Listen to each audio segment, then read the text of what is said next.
estávamos a falar de uma reedição e agora o próximo livro também é uma novidade em Portugal, mas é um livro de 2007. O Bastien Vives fez o livro em 2007, com o qual ganhou o Prémio Revelação em Angulema em 2009. É mais um volume da coleção Angulema de Devir, O Gosto do Cloro. O Bastien Vives é bastante editado em Portugal, o Paulina, uma irmã, os Cortos Maltese de autor. E temos aqui uma história extremamente decupada também para realçar aquele lado cinematográfico.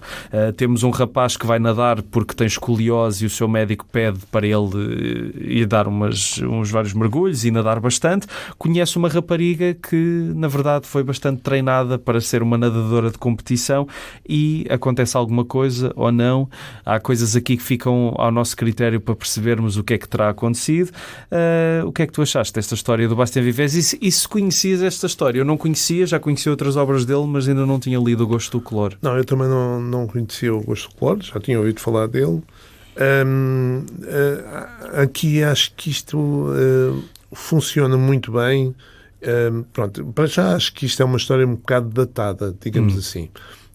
Eu quando vejo... Datada no sentido de ter sido uma revelação numa altura em que eu já não seria, é isso que tu queres dizer? Eu acho que realmente, eu quando acabei de ler e quando cheguei o livro disse, mas isto ganha um prémio de revelação, mas espera aí, mas depois, quer dizer, tive de fazer ali, tive de me colocar Tiveste de recuar 17 anos no tempo. E dizer, realmente, se calhar isto em 2009 deve ter agitado as águas aí muito, não é? Boa metáfora, sim. Porque realmente, atualmente, é uma história, pronto, é uma boa história, é uma história banal, ao fim e ao cabo é uma história banal. Sim. O que acontece muitas vezes é que às vezes as coisas, o simples é mais, não é? Portanto, é uma história banal, é uma história vulgar, mas que ao fim e ao cabo, por causa de ser uma história banal e uma história vulgar, consegue uma grande ligação com os leitores. Há muitos leitores que em alguma parte do livro vão sentir alguma afinidade, alguma ligação, qualquer coisa do género. E isso aí é uma forma também de se conseguir a aceitação, portanto, das histórias. Sim. É um livro extremamente imersivo, não é? Porque o próprio Bastien Vives quer nos fazer estar dentro da piscina também, a viver aquilo que aquelas personagens estão a viver. Depois tens ali partes, como tu dizias, tens muitas partes em que parece quase um filme, em que não há texto nem nada. Mas tu, ao fim e ao cabo, quando vais à piscina, também não entras lá aos berros e a falar com toda a gente e isto e aquilo. Estás muito tempo, mesmo que faz com alguém, não estás sempre a falar com as pessoas. Exatamente. Pronto, a piscina, ao fim e ao cabo, há muito barulho, mas é uma questão de muitos silêncios, das pessoas não falam tanto. Barulho coletivo, silêncios individuais. Exatamente, é muito por aí. Portanto, há aqui muito disso neste livro. Está muito transposto isso neste livro.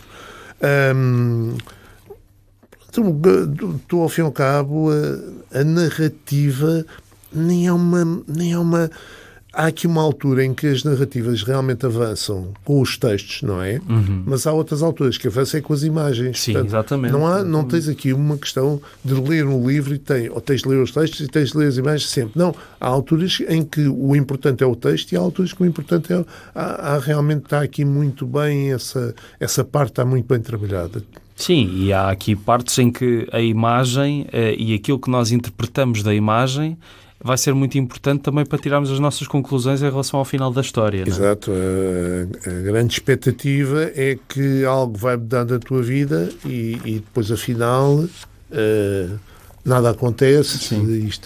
A tua grande expectativa desaparece como se fosse assim um nevoeirozinho que vai embora quando o sol se levanta e tal, e não sei quantos.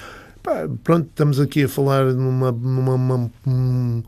tema realmente muito na transcendência, só no pensamento. Sim. E um pouco mais do que isso. Portanto, ou seja, é mais o que se adivinha do livro, da história. E acaba por ser um pouco simplista, não é? Porque mesmo que nós consigamos tirar algum significado maior disto, a forma como chega a isso é bastante simples, não é? Ou seja, estar a partir do pressuposto que por um rapaz e uma rapariga estarem numa piscina que teria de haver qualquer coisa ou não.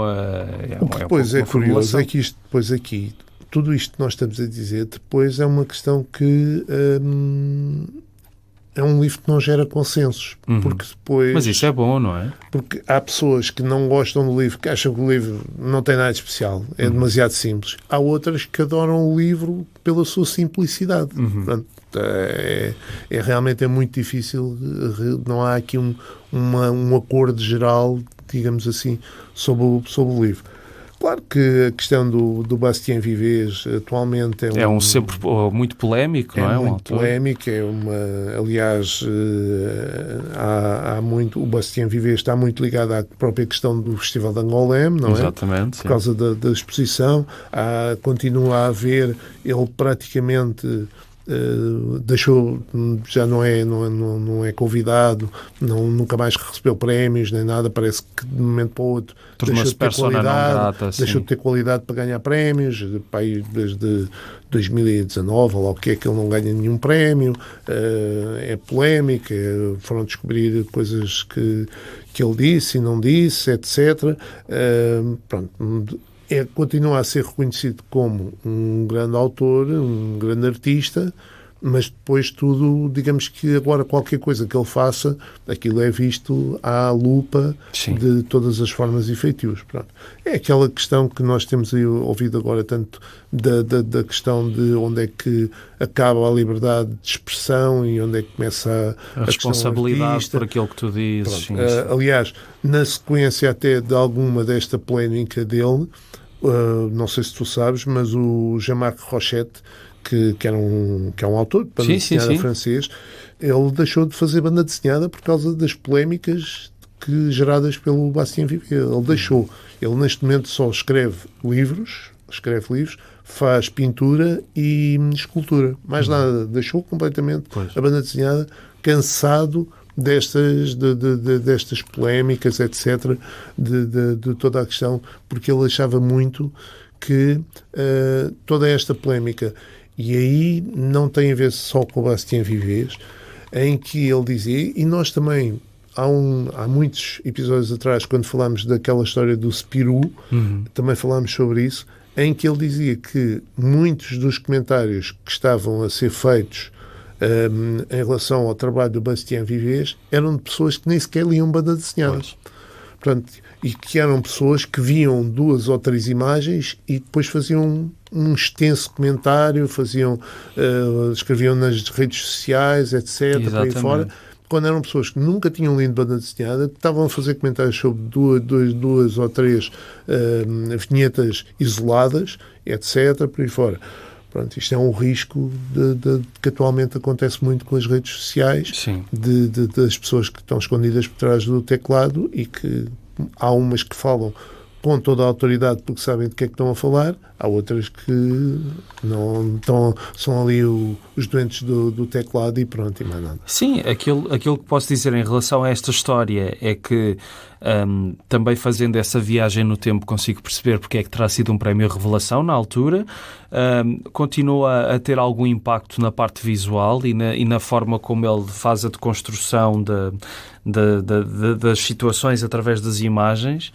E acho que nós já muitas vezes falámos deste formato da Devir e eu acho que esta história funciona muito bem neste formato mais pequeno. É um livro de capa dura com... Nós falámos aqui noutros livros da coleção Angoulême e acho que este de facto funciona bem neste formato.